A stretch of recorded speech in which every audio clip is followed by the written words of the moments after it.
que é um filme independente? Esse termo diz respeito a uma característica estética, formal, narrativa ou não? Quer dizer apenas uma questão de produção. No vídeo de hoje eu vou te contar um pouquinho da história dos filmes e também te explicar o que é um filme independente ou um filme indie, se quiser chamar assim também. Meu nome é Bea Góes e você está assistindo ao Narratologia.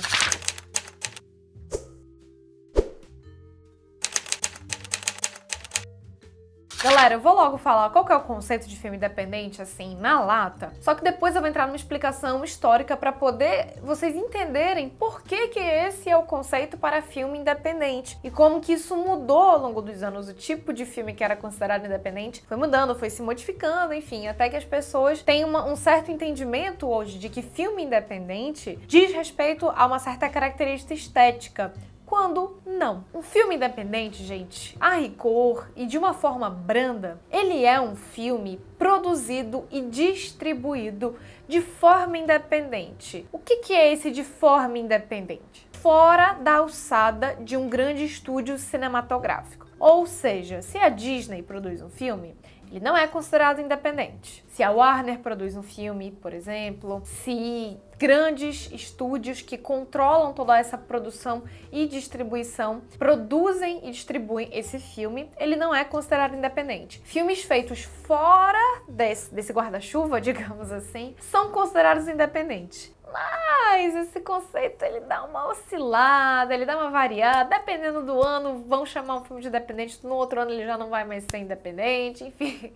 Aí tem vários discursos sobre esse termo, né? E a gente vai agora entrar nessa questão histórica para poder entender melhor do que se trata esse filme independente. Mas antes da gente entrar nessa explicação, eu preciso que você se inscreva no canal e, além disso, entre na lista de espera pro meu clube de roteiro. Se você não sabe, meu clube de roteiro vai abrir vagas semana que vem, faltam poucos dias já para abrir. No dia 7 de abril é uma turma única que tem acesso vitalício. Então você vai poder acessar as aulas, as interpretações, o grupo, tudo pelo resto da sua vida. O curso não expira e é uma turma única. Os 12 filmes que eu vou analisar dessa vez, eu não analisarei jamais, apenas nesta oportunidade. O preço tá super justo. Clica aqui nesse link que tá aqui embaixo na descrição para você verificar preço, quais são os filmes que eu vou analisar e também para você se inscrever na lista de espera, porque vale muito a pena, não perde essa oportunidade. Bom, gente, então vamos lá. O que é esse filme independente? Quando que a gente começou a ter essa coisa do filme independente? Quando que esse conceito surgiu? Sei que muita gente aí deve estar pensando, com certeza, filme independente começou a ser desenvolvido ali, depois dos anos 50, até mesmo ali anos 40, na Europa, né, que são os filmes fora dos Estados Unidos e tudo mais. Esses que são os filmes independentes, é filme de autor. Então, filme de autor, filme de arte, filme independente não é a mesma coisa. O conceito de filme independente começou a surgir lá nos anos 10. Exatamente. Lá nos anos 10. Por quê? Um cara chamado Thomas Edison, acho que muitos de vocês já devem ter ouvido falar nesse nome, durante cerca de quase 10 anos, ele foi dono de uma truste que na realidade não era uma truste, era um cartel. Então vai estar aparecendo aqui o conceito de truste e cartel aqui na tela pra vocês. Mas um cartel, gente, é quando assim, você combina com seus coleguinhas, com os seus concorrentes, vamos supor ali que você é dono de uma padaria e tem mais 5 padarias no seu bairro e vocês ali combinam que vocês vão sempre ter o mesmo preço pro pão francês. Então sempre que alguém abre uma padaria nova e a pessoa coloca um preço de R$5 no pão francês, vocês vão colocar o preço de R$4 nas 100 gramas lá do pão francês de vocês. E todos que fazem parte deste cartel combinam isso. Mas isso é proibido por lei, porque isso é considerado uma tática não competitiva. Você impede que outras empresas consigam competir. E isso aconteceu lá nos anos 10. O Thomas Edison, ele tinha um cartel de produção cinematográfica. Por que ele tinha esse cartel, né? Além de combinar preço para produção, para pagamento, pagamento de ator, roteirista, enfim, essa parte. A principal característica desse cartel era a patente de filme, ou seja, a Kodak, que era quem fazia o filme, eu não tô falando de fazer o filme no sentido de filmar, captar, montar, escrever, não. É no sentido de o filme, aquele quadradinho lá, aquele rolo de filme. Quem fazia aquele rolo de filme era a Kodak. E a Kodak tinha a patente desse filme. Então, ninguém mais nos Estados Unidos podia fazer rolo de filme, só a Kodak. E a Kodak só enviava filme pro Thomas Edison, pro Edison Trust, que era como era chamado, né? Que, volto pra vocês e digo, na realidade era um cartel. Só que aí vários produtores, cineastas, atores até que queriam produzir outros tipos de filme que não fossem os filmes do Thomas Edison, queriam ter mais liberdade artística, eles fizeram uma ação e a Suprema Corte dos Estados Unidos aceitou e sentenciou, proibiu essa patente de acontecer e quebrou o cartel. Legitimou ali algumas regras para esse cartel, para que ele deixasse de existir e outras pessoas conseguissem fazer filmes. Mas antes disso, quem fazia filmes, quem conseguia de alguma forma fazer filmes fora deste cartel, já era considerado um produtor de filmes independentes, porque o filme era produzido independentemente do Thomas Edison, do Trust, do Edison Trust, né, que era como era chamado. E nessa época, essa truste acontecia lá em Nova York. E aí um monte de gente, inclusive vários judeus que estavam fugindo ali da Primeira Guerra e mais tarde da Segunda. Muitos foram para os Estados Unidos, inclusive devemos muito aos judeus. Eles ajudaram a fundar Hollywood e eles começaram a fugir para tentar sair dessa truste. Foram lá para o outro lado dos Estados Unidos, ali para Califórnia. Pois é, né? Você já está imaginando a história na cabeça de vocês. Tinha uma região ali que viria a ser Hollywood, que tinha uma vila e essa vila era super amigável para a produção cinematográfica. E aí vários judeus se juntaram e levaram mão de obra e vários cineastas também, inclusive o Griffith, levaram mão de obra para lá e começaram a fazer alguns filmes lá naquela região. E alguns desses cineastas se uniram, se juntaram e fundaram 5 estúdios. São esses 5 estúdios formados por esses judeus e essas outras pessoas que estavam fugindo da truste e foram lá pra Califórnia, porque o imposto lá era menor, enfim, tinha várias coisas lá, ela era super grande, né?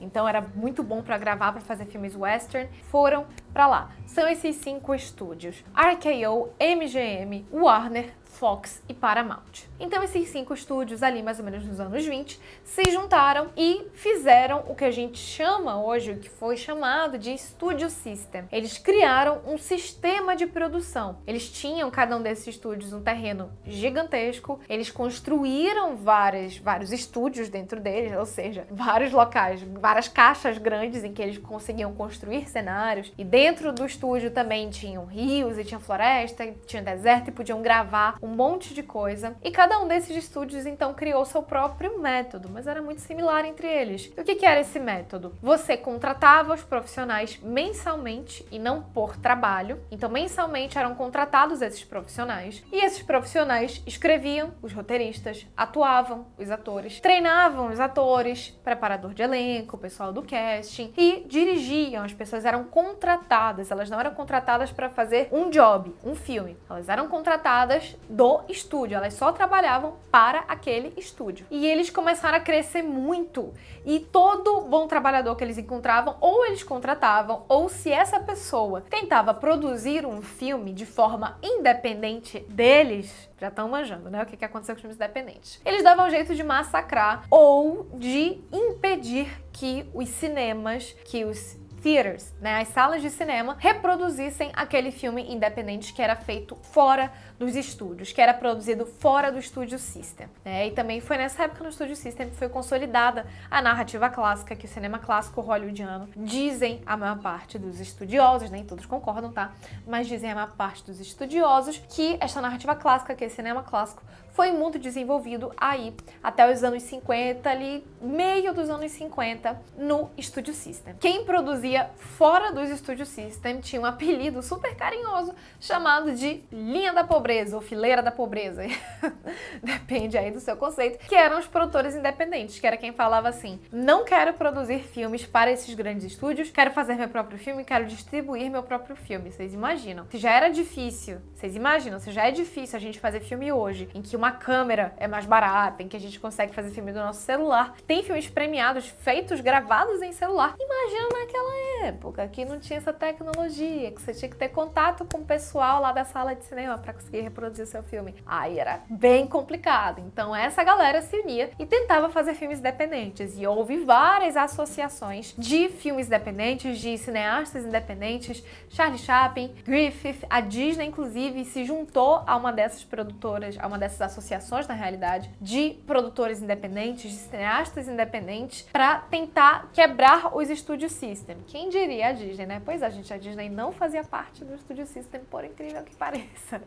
E essas associações de filmes independentes conseguiram colocar uma ação lá no Judiciário dos Estados Unidos e em 1948 a Suprema Corte dos Estados Unidos sentenciou os Studio System, especificamente a Paramount, né, que era a maior daquela época, que era quem mais praticava o que eu vou falar agora pra vocês. Um novo tipo de cartel, digamos assim. Só que dessa vez era com os cinemas, era com as salas de cinema. Então, o que acontecia? As salas de cinema tinham lá suas salas e sua agenda anual. A Paramount chegava lá e comprava toda a agenda anual daquela sala de cinema. Ou seja, não era permitido que outros filmes fora da Paramount passassem naquela sala de cinema. Se chegava alguém, um produtor independente, com mais dinheiro que a Paramount, falava assim, sala de cinema, passa o meu filme. A Paramount ia e ela pagava a mais pra sala de cinema pra ela não reproduzir o filme independente, para que ela só reproduzisse os filmes dela, assim como os outros estúdios da era do Studio System também faziam com outras salas de cinema. E isto foi quebrado. E aí depois disso a gente chega mais próximo do que a gente tem hoje, que é essa indústria hollywoodiana dos produtores, em que as pessoas não são mais fixas de um estúdio, né? Você contrata a pessoa específica para produzir aquele filme. Então eu vou chamar um produtor dali, um diretor daqui, o roteirista de acolá, ou chega o roteirista com uma ideia para um produtor e o produtor vai atrás de um diretor que vai ser bom para aquele filme, de um figurinista, de um preparador de elenco, do cast, enfim.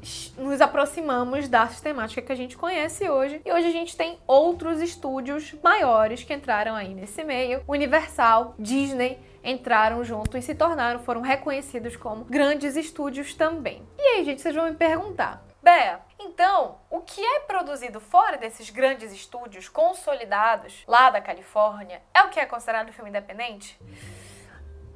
Meio que é isso, gente. Só que também tem um conceito de independência, no sentido cinematográfico, que diz muito respeito a ser independente das fórmulas e da narrativa clássica e dos estereótipos e dos arquétipos. Então é uma independência não só na produção e na distribuição, mas uma independência também desses arquétipos e da jornada arquetipal, do arquiplot, da jornada do herói. Entretanto, mas sim, gente, o conceito mais aceito hoje para filme indie, para filme independente, são os filmes produzidos de forma independente destes grandes estúdios. Então, por exemplo, um filme da Netflix, sim, é considerado um filme independente, porque a Netflix não é considerada um grande estúdio. Por incrível que pareça, apesar dela ter um alcance gigantesco mundial e ter uma distribuição formidável, ela não é considerada um grande estúdio, é considerado um filme independente, assim como a Amazon, Apple, enfim, todas essas plataformas de streaming são consideradas, sim, produtoras independentes. Olha só, né? Quem diria? E aí você também tem, gente, alguns pulos do gato. Por exemplo, esses grandes estúdios hoje, eles têm um braço considerado independente, tipo a Fox. Agora é da Disney, né? Mas enfim, a Fox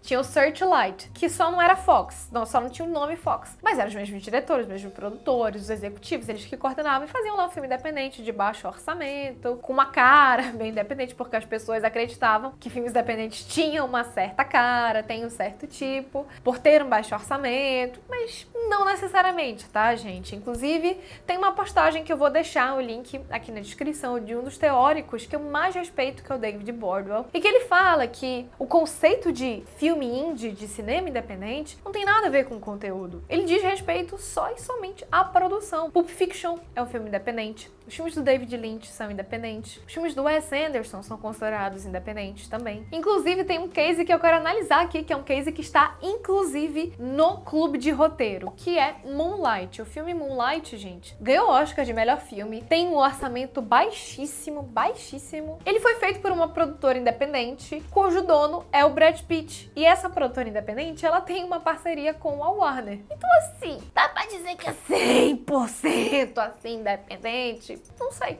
Mas ele é considerado, por via das dúvidas, um filme independente. E se você quiser também, lá no Clube de Roteiro, eu vou analisar um filme que ele é um independente, assim, mais purão, assim. Que é Clímax, do Gaspar Noé, um filme francês, feito de forma super independente. Esse aí vocês podem confiar que esse daí ele é, assim, raiz. Inclusive, não se esquece de colocar seu e-mail aqui na lista de espera para o Clube de Roteiro. Vagas abrem semana que vem. Se você está assistindo esse vídeo depois da semana que vem, ou seja, 7 de abril de 2021, se você está assistindo depois desta semana, saiba que você pode ainda assim clicar no link e entrar na lista de espera para o próximo Clube de Roteiro. Bom, gente, então é isso. Espero muito que vocês tenham entendido o que é um filme independente, de onde que vem esse conceito. Eu espero que vocês tenham gostado desse vídeo, que vocês tenham entendido o conceito de filme independente, que tenha clareado para vocês. Se você gosta desses vídeos mais históricos, coloca aqui nos comentários para eu saber. Não se esquece de deixar um like no vídeo, se inscrever no canal, compartilhar esse vídeo com aqueles amigos cinéfilos e muito obrigada pela sua audiência.